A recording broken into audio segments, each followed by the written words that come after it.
Hey everybody, I'm Jesse, and welcome to another edition of Gen X Thinks. And today I'm going to talk about several subjects, touch on a couple of things that I've read about here and there. And the number one thing is I've heard it suggested that Amendment 22, the 22nd Amendment, be ratified so that Donald Trump can be president for a third term. All right. This is just an idea that I saw tossed up in the air. I don't know if they're actually planning this or not, but I have thought of this in the past because the left, the opponents, Democrats, whatever you want to call them, they're constantly saying that he wants to be a dictator, and so I have considered that years ago, back when he was president the first time, and what it would take for him to be in office more than twice, and whether that would be a good or a bad thing. Now, throughout this entire process, I have been vehemently against it. I don't care what the reason was or whatever. I was completely against any president serving a third term.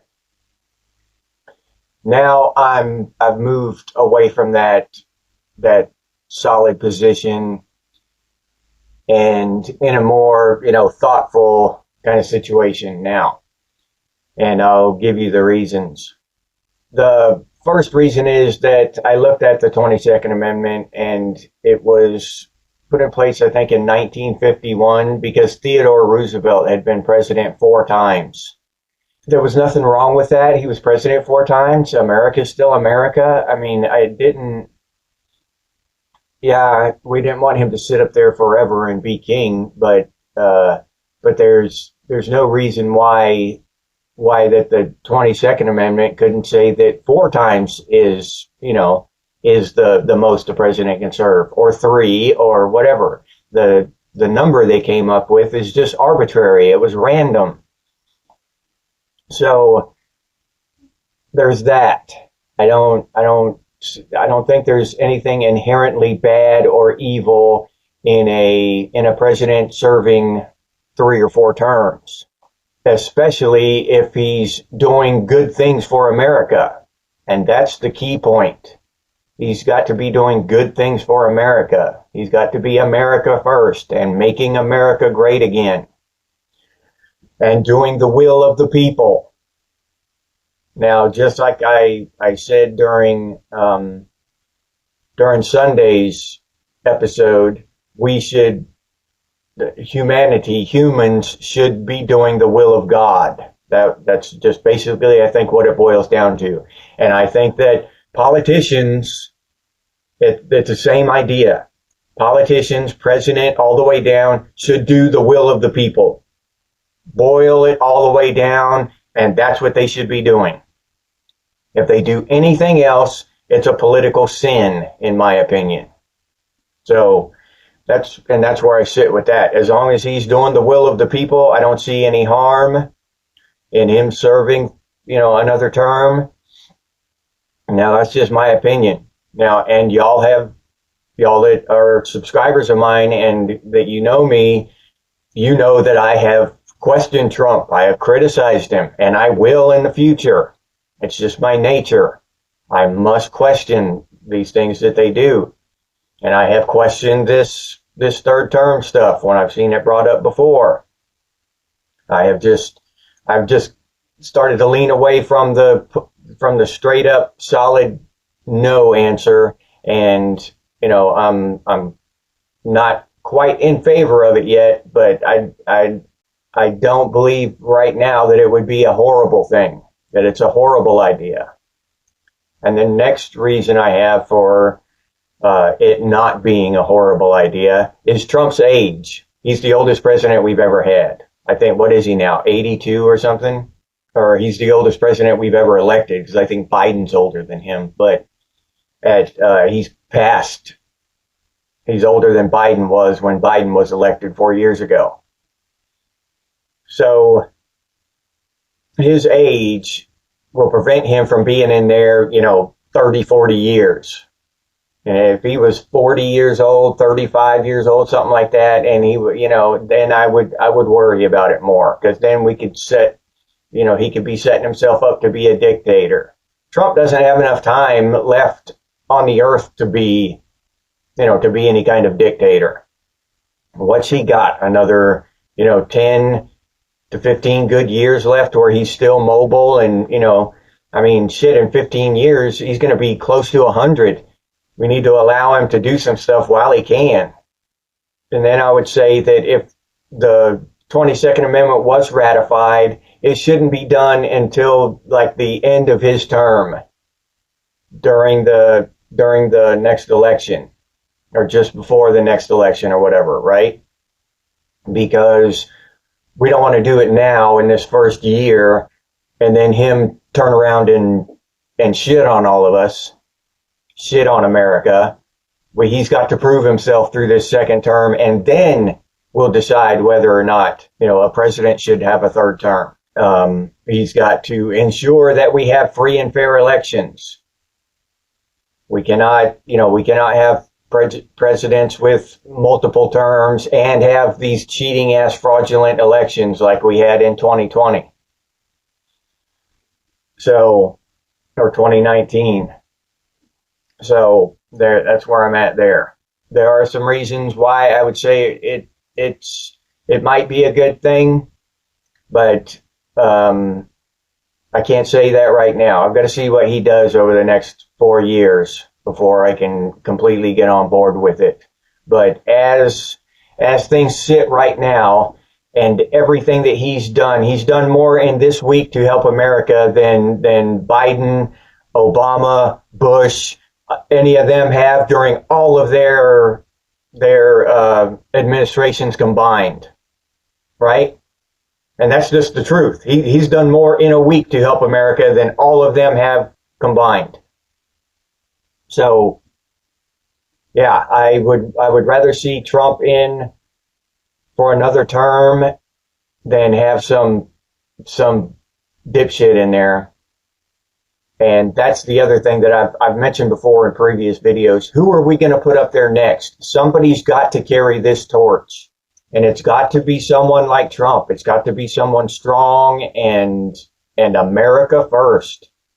Make America great again. It can't be some wishy-washy bullshit person that's going to lose it, that's going to get up there and lose it to some Democrat. And I say Democrat in the loosest of terms because a politician is not a Democrat, nor a Republican. They don't give a shit about those things, those ideas. The Democrat-Republican duopoly, in the uniparty, that's just fake hogwash bullshit that they feed to us people. And we need to wake up to that fact. And there's on a different subject here, I've noticed a thing that happens, like I'll mention something or I'll say something in my videos, and someone, and this happened several times, quite a few times, someone will tell me in the comments how they've unsubscribed or refused to subscribe or quit watching my videos or whatever because of one thing I've said, right? And just to me, that just screams, closed-mindedness, narrow-mindedness. If you agree with everything else I've said, you're on board with it, but there's one thing I said that because I watch other people. I watch Dan Bongino, and Dan Bongino often, almost every single one of his episodes, he'll say some shit I disagree with. I'm just, come on, Dan, whatever. But I don't stop following him. I don't unsubscribe from his channel because he said one thing that I just disagree with. So I don't know what that mentality would be called, where if a person believes one single thing that you don't, you just completely, their entire opinion on all of life and everything else is garbage. You just completely shut them out. and I'm not crying about myself and subscribers or whatever. I'm talking about, the overall way we live our lives and the way our brains operate and the way this is a function of humanity, of our brains. Some people have that, and a lot of it is on the far left or the far right. If you believe one single thing that somebody else doesn't, then that other person is completely disregarded. Every opinion they have is just hogwash. All their experience through life is just meaningless. And I believe that we have to get away from that kind of narrow-mindedness, because even if someone else is wrong, they can lead you to question things and come up with your own correct answers. And I've said this many times before, that I'm trying to get you to question things, get you to think. I'm not trying to make you believe anything. Believe what you want. I don't care. That's not going to bother me. But we've got this thing in our heads, a lot of us do anyway, that if you believe one thing, then that I don't, that makes you bad, that makes you wrong, flat out across the board. And that thing inside our heads is being used and manipulated with abortion. That's one hot topic, right? You're either pro-life or pro-choice, and every pro-choicer hates every pro-lifer. You want to take women's rights and all this shit, right? So anything, once you say that I'm against abortion, then they don't want to hear anything you have to say. Or it's the other way too. Once a pro-choice advocate, or whatever you want to call those abortion people, once they say, I'm pro-abortion, then you don't want to hear anything they have to say. And it's the same across the board. Immigration. I'm against illegal immigration. Well, all these people will call me a racist and say all these things about me because I'm against illegal immigration. And of course, they won't want to listen to anything else I have to say because I disagree with them on one topic. But the world is so full of these convoluted, messy topics that we can't really afford to allow the powers that be, the deep state, the central bank, and all these billion-dollar corporations to divide us on one topic, right? We just can't afford to allow that to happen anymore. And I read a meme actually, and it said, behind every strong person, there's a story that gave them no choice. And I honestly believe that. In my life, it's been proven true. And I believe that's the core of what is wrong with the youth and going wrong and with the youth, right? Because you don't know how strong you are. You don't know what you can do until you are forced to do what you think you can't. The things that I knew that I couldn't do taught me the most when I did them. Taught me the most about myself, taught me the most about the world. So to take kids and not push them past that envelope outside their comfort zone and have them do things they didn't want to do, didn't believe they could do, it is cheating the children out of life experience. To allow them to not practice and just bullshit around, but still get a participation trophy, right? So they didn't have to push themselves outside their comfort zone. They didn't have to do things that they didn't believe that they could do. They didn't get the thrill of actually hitting a home run for their first time because they got a participation trophy for striking out every time because they don't even know how to swing the bat because they never cared enough to practice. And all the way through, These kids don't mow grass anymore. They don't work on the weekends to make a few extra bucks to buy a video game or whatever. They spend their lives basically in the bedroom or wherever playing video games, and their entire lives are online. And in school, all of these tests and shit. There's even in New Jersey now, they just passed a thing, regulation or whatever, that said that teachers are not allowed to be tested in New Jersey. So the school system is not allowed to test the teacher, to give a teacher any kind of test or to check or anything to see if that teacher can read or write. I mean, basic tests like that, let alone they don't have to have a degree or anything, but they don't even have to be literate. I'm not kidding. You can look it up. You do not have to be literate. You can be an illiterate and be a teacher in New Jersey. So what are they going to teach these kids if they can't even read? This kind of shit.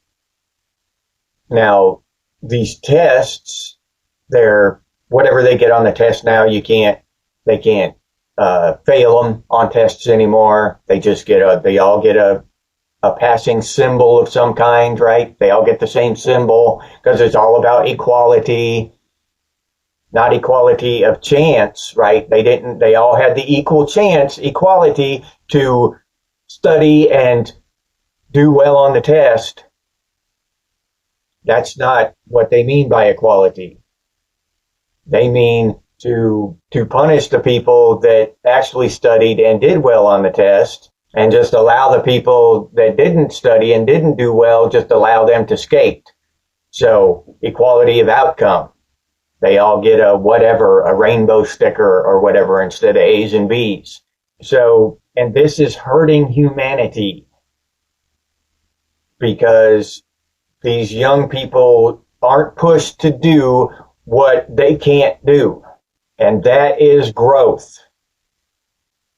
That is what causes growth. In a few more generations, we are going to have a stunted, retarded society, retarded intellectually, retarded emotionally, retarded physically. The growth is going to be stalled in every way because they're not challenged anymore. They're not pushed. They don't know what they can't do. They don't know what they can do because they don't do anything. And if they do happen to go out and do something, they're not given a real result back. They're given some fake shit, some participation trophy that everyone gets. So they have no measurement of success versus failure because it's all just midline, vanilla, weak, bland shit. And that's just not what life is about. Life isn't about vanilla, weak, bland. Nobody wants to live that life. All young people think they do until they actually live a little bit of it, and then they realize that that's not what, that they're stagnant. They're just taking a long time to die instead of living. They're just dying slowly. And another thing I'll talk about is that I keep saying this notion of how things are the same on the smaller level all the way up to the federal government. And it's true. The same basic principles apply in the economy and stuff like this.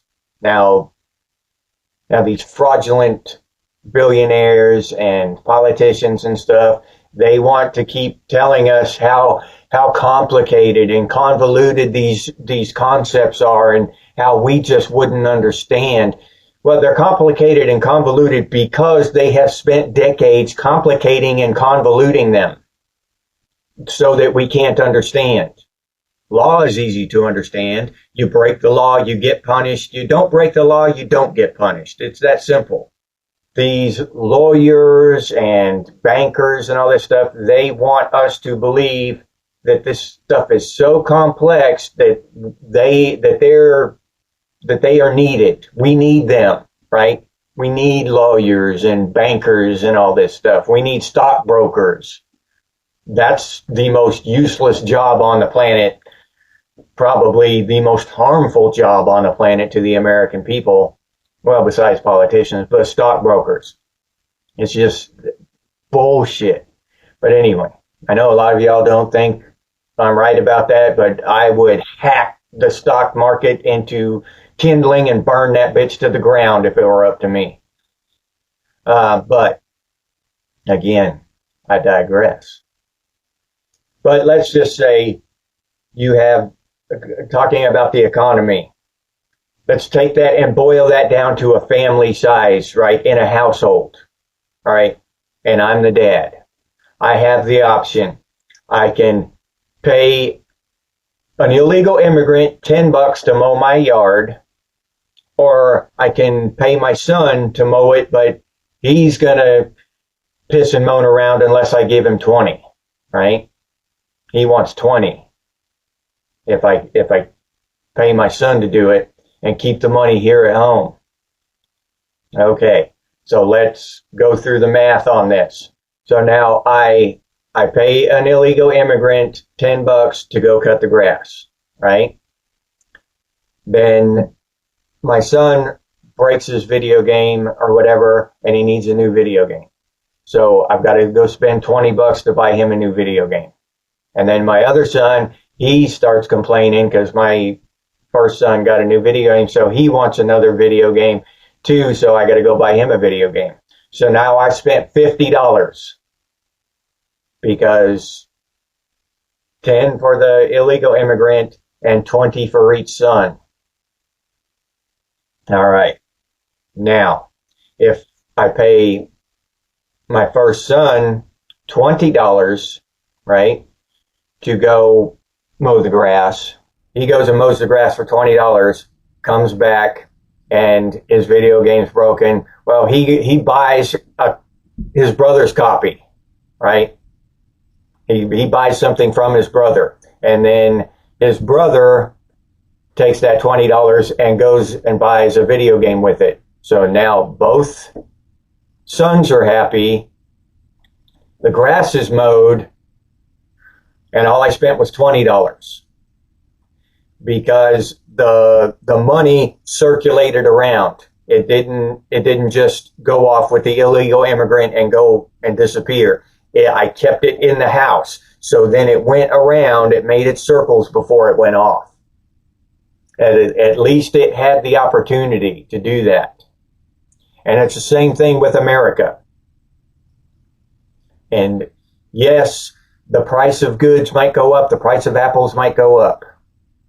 But the money circulating around in America, the same, $100 can be spent thousands of times inside America. So that money will buy a lot of apples. But when you give it to illegal immigrants and it gets sent off to Mexico or Guatemala or Honduras or wherever, the money's gone. So now the American people have less money to buy apples. You just have less money when you don't keep it at home. These are very simple concepts. I don't know how well I did explaining it, but it is a very simple concept. You keep the money at home. It circulates inside your borders, your house, your state, your country, whatever. It's from the smallest all the way up. And you keep it inside your borders, and the money can be spent multiple times, over and over and over again, to raise each other up. If you have an American picking apples and the apple orchard, Del Monte or whatever, they've got to pay an American a living wage, okay? The price of apples go up. Yes, 100% correct. But those people who are picking apples can now go buy cars. Now, the car salesmen and the people building the cars, they get money. And they buy houses. Now, the people building the houses and the people selling the houses, they get money. and they go buy cars and apples and clothing and soap and everything else. And the money goes around and around and around, supporting each other here at home. And I mean, everybody across Western civilization should be doing this, should be wrapping their minds around this concept. Australia, England, Germany, France, Norway, Canada. We need to quit sending our money to China, and we need to quit paying these illegal immigrants dirt wages to do this shit, to mow the grass, to build houses, to pick fruit. Get them the hell out of here and fix our economy. You can't fix something without there being pain. I can't fix a chair without taking either a hammer or some sandpaper or something to that chair. I've got to damage the chair first in some way. I've got to rip it apart or sand it down or whatever. I've got to do damage to that chair.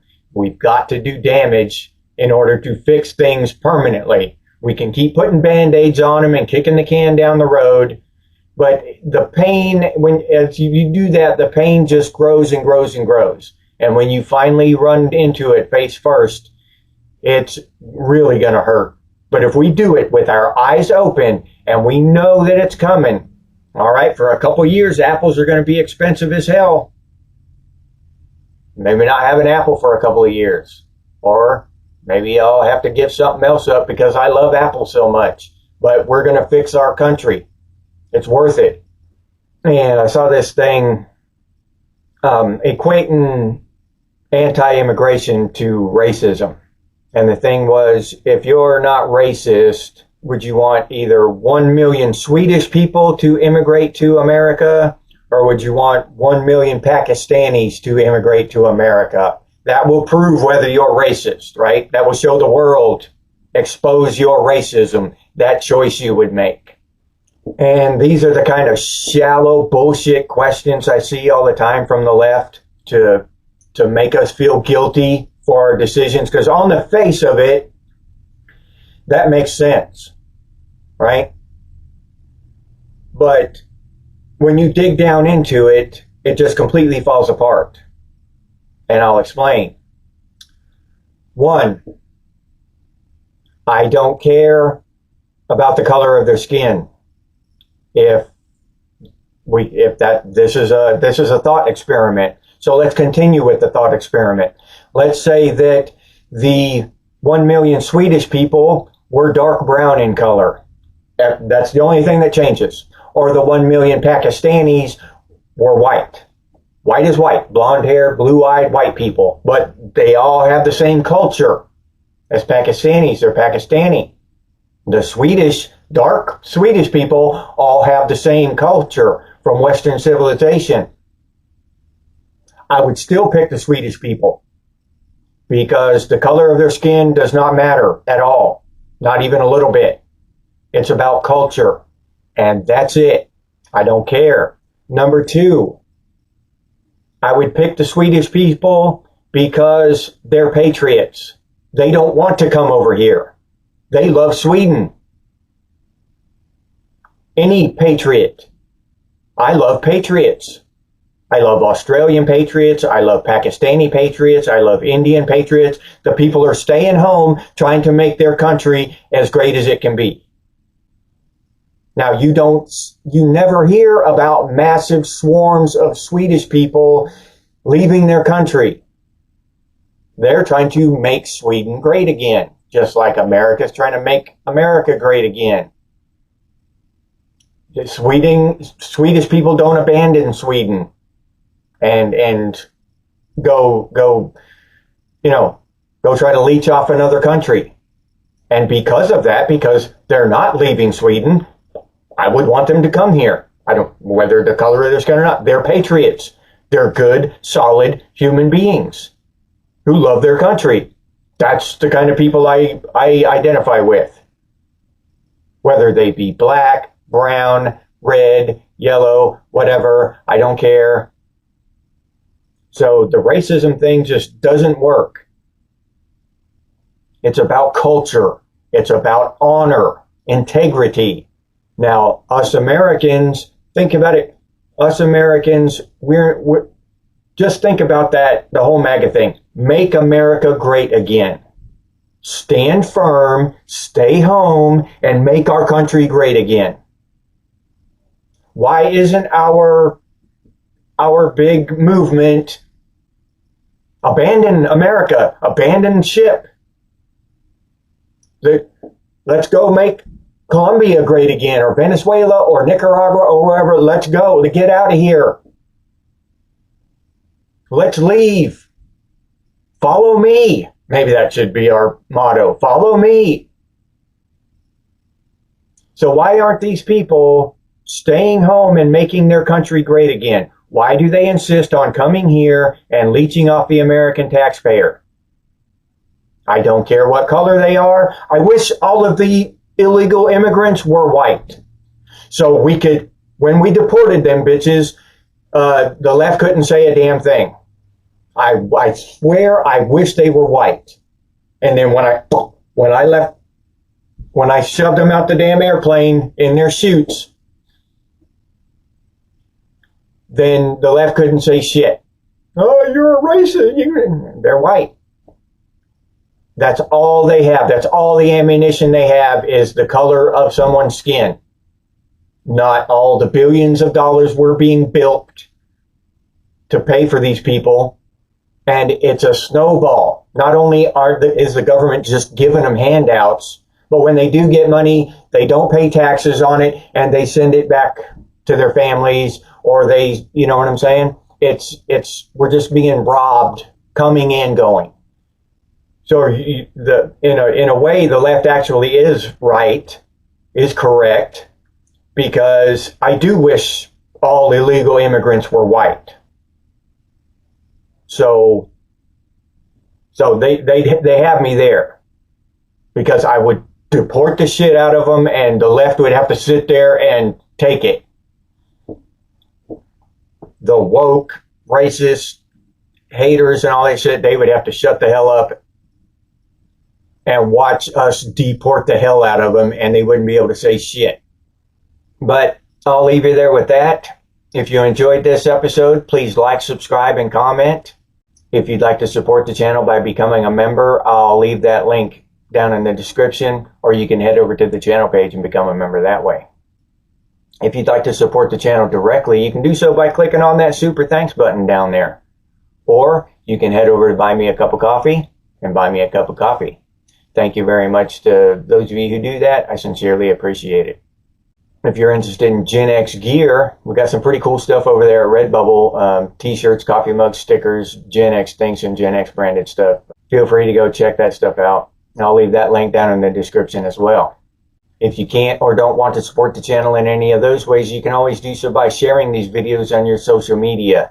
Thank you very much to those of you who do that. I sincerely appreciate it.